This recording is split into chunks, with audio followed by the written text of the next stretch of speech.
A blessed Easter to everyone. And indeed, we are still in the season of Easter, and this is a season of hope. You know, that living hope, the hope for an inheritance that is imperishable, undefiled, and unfading. My name is Abion Kalo, and welcome to Pathways of Hope. Last week, we've been meditating on the different events that took place after the resurrection. We will have a shift this week, and we'll be looking into passages that talks about the different teachings of Jesus.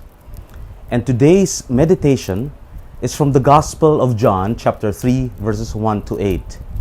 In this Gospel, we see a man named Nicodemus, not an ordinary Jew. In fact, he is considered as a teacher of Israel. And you have been watching the TV series entitled The Chosen. He's described there as a teacher of all teachers. And here, we see Nicodemus approaching Jesus and recognizing Jesus, calling him as rabbi, which also means teacher. That Jesus is also one who can impart or who is knowledgeable of the truth and the law of the people of Israel. And Jesus' answer to Nicodemus is quite interesting. Jesus talks about being born again. He talks about this kind of rebirth, and that is being born from above, being born of the water and spirit. And Nicodemus just couldn't understand what it means. Well, Jesus talks about this new life that we can have. That's the life that can only be found in the baptism into Christ and the receiving of the Holy Spirit.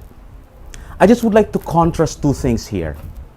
One is that Nicodemus approached Jesus by night, in the darkness of the night.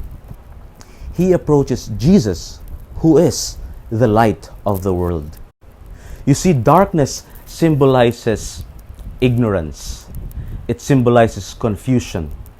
It symbolizes sin and death. While on the other hand, light symbolizes truth and life. You see, Nicodemus here is trying to get out from his own darkness and approaching Jesus, who is the source of light. Whether he realizes this or not, we should acknowledge that we too need the light. We are in darkness right now. There's a lot of confusion that's happening. We don't know really when this pandemic will end. But in the darkness of our situation, we can always hope that the source of life is available to us. And we can only be able to have this light and life if we receive Jesus in our hearts, if we receive the Holy Spirit in our hearts.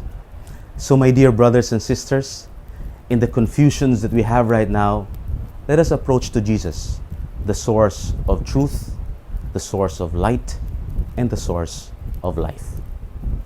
God bless you all.